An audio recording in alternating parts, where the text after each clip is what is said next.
We almost made a huge mistake. Seriously. When we were planning our big trip through Southeast Asia, the Philippines was on the chopping block. We thought we knew what to expect. Postcard-perfect beaches, sure, but we figured it was more of the same. We could not have been more wrong. Because beyond the famous islands everyone posts on Instagram, we found a side of the Philippines that most tourists completely miss. And in this video, we're sharing the 6 experiences that totally blew our minds and will probably change yours too. We're talking about a nation of over 7,000 islands, a place where history isn't just in books, it's breathing in the streets. Where flavors have a story, and culture isn't locked away in a museum, it's alive, singing, and dancing. We thought we were going for the beaches, but we stayed for the soul. So if you think the Philippines is just white sand and turquoise water, stick around. We're about to show you what you're really missing. Like a lot of people, our first mental picture of the Philippines was Palawan. But our trip actually kicked off in the heart of its history, Manila. Before you make a beeline for the islands, you have to walk the cobbled streets of Intramuros.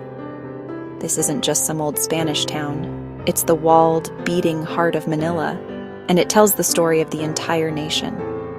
We rented bamboo bikes, which is an awesome experience on its own, and just let ourselves get lost for a day. You can literally feel the layers of time here. You've got Fort Santiago, a citadel that was once a prison for the country's national hero, José Rizal. Then there's the San Agustin Church, a UNESCO World Heritage Site and the oldest stone church in the country. Its Baroque architecture has survived centuries of earthquakes and wars, and it is absolutely jaw-dropping. But the history isn't just in Manila. We found incredible stories in lesser-known spots. In Pampanga, the Pamintuan Mansion played a key role in the Philippine-American War. In Bulacan, the Marcelo H. del Pilar Shrine honors a revolutionary writer who helped shape the nation. And then there's Corregidor Island, where you can walk the Malinta Tunnel, a II headquarters and hospital. It's a somber but powerful reminder of the country's resilience. This isn't just a tour of old buildings. It's the first chapter of the Filipino story. Skipping it means you're missing page 1. Alright, let's talk food. You've probably heard of lechon, the glorious roasted pig with skin so crispy it crackles if you look at it funny. And yes, it is divine. But thinking that's all there is to Filipino food is like thinking Italian food is just pizza. The Philippines is a galaxy of flavor, shaped by centuries of Spanish, Chinese, and Malay influences. Every region has its own dish to brag about.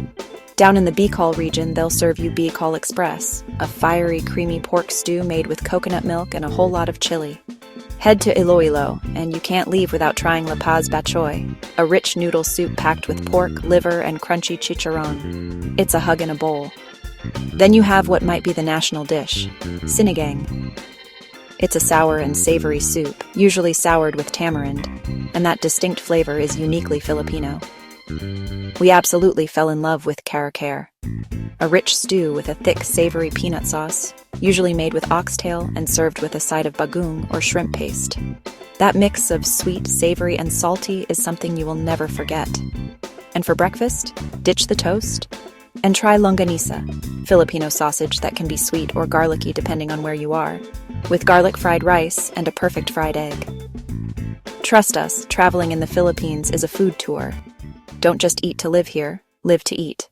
If you really want to feel the pulse of the Philippines, you have to hit up a festival, or fiesta.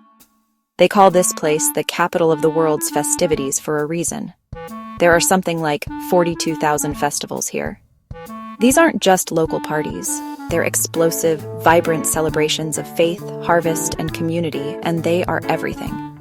We got lucky and were in Lucban, Quezon for the Pahiyas Festival in May. It was one of the most visually stunning things we have ever seen. People decorate their entire houses with colorful rice wafers called kaiping and piles of fresh produce as a thank you for a good harvest. The whole town basically turns into a work of art. But there are so many others. In January, Sinulog in Cebu and Ati-Atihan in Calibo are massive street parties honoring the Santo Niño, with hypnotic drum beats and non-stop dancing. In August, Davao City throws the Kadayawan Festival, a celebration of life and nature's gifts, especially the region's incredible fruits and flowers. And in October, Bacolod, the city of smiles, hosts the Mascara Festival, where everyone wears these huge smiling masks. Going to a fiesta is like getting a direct shot of Filipino culture. It's loud, it's joyful, and everyone is invited. Once you've had your fill of the city, your next stop shouldn't automatically be the beach. Go north. Head for the mountains of the Cordillera region, and prepare to have your mind blown by the Banawe rice terraces. And honestly, calling them rice paddies feels like an insult. These are 2,000-year-old terraces carved into the mountains by the indigenous Ifugao people. They're often called the eighth wonder of the world, and for good reason. The sheer scale of it is hard to wrap your head around. It's like a stairway to the sky, with emerald green terraces stretching as far as you can see. And the craziest part? It was all built by hand.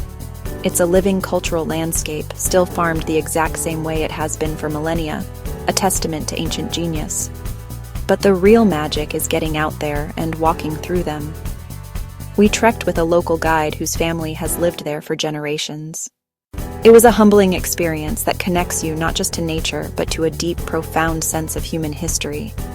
This isn't just a photo op. It's a pilgrimage. Okay, let's talk about the water. The beaches in places like El Nido and Boracay are world famous because, well, they're paradise. The limestone cliffs, the hidden lagoons, the powdery sand, it's all as perfect as the pictures. But there's a whole other world waiting just beneath the surface, especially in Coron, Palawan. Coron is one of the best places on the planet for wreck diving. Just offshore, there's a whole fleet of Japanese warships that were sunk during World War II. Today, they've become incredible artificial reefs, swarming with marine life. Exploring these underwater museums is a surreal, hauntingly beautiful experience. And you don't have to be a pro diver. Some wrecks are shallow enough for snorkelers, their ghostly shapes visible right from the surface. And it's not just wrecks. Coron is also home to these almost otherworldly lakes, like Kayangan Lake, often called the cleanest lake in Asia, tucked between massive limestone cliffs. While the island-hopping tours are amazing, taking the time to dive into these unique spots gives you a totally different kind of adventure. One that mixes stunning nature with a very real piece of history. Look, you can find beautiful landscapes and amazing food all over the world. But the one thing that truly sets the Philippines apart, the thing that will stick with you long after your tan fades, is the people. Filipino warmth and generosity are on another level. It's a culture built on family where strangers are welcomed like old friends, and where a smile is the default setting. This isn't something you can book on a tour. It's something you feel when a guide proudly shares stories about their village, or when you're pulled into a feast during a town fiesta by people you've never met. You'll see it in the pasalubong tradition, the custom of bringing gifts from your travels back home to your loved ones. Everywhere we went, we just felt so welcome. There's a genuine kindness and a resilient, joyful spirit here that's absolutely contagious. In a world that can feel pretty divided, the sense of community and openness is a powerful reminder of what really matters. The landscapes will capture your eyes, but the people will capture your heart. So yes, please come to the Philippines for the beaches. They really are some of the most beautiful in the world. But don't just come for the beaches. Come for the history that echoes from ancient city walls. Come for the feasts that turned strangers into family. Come for the mountains that were carved by hand and the festivals that explode in a riot of color and sound. We almost skipped the Philippines because we thought we already knew what it was all about. But traveling here taught us that the best parts of a country are often the ones that never make it onto the postcards. It's a place of stunning diversity, deep history, and a warmth you'll never forget. It doesn't just offer a vacation. It offers an adventure for the soul. So our advice is this: don't just visit the Philippines. Throw yourself into it. We promise it'll change your mind, just like it changed ours. What do you think? Are there other amazing spots in the Philippines that we missed? Let us know in the comments below. And if you're planning your own adventure, be sure to subscribe for more guides that take you off the beaten path. Thanks for watching.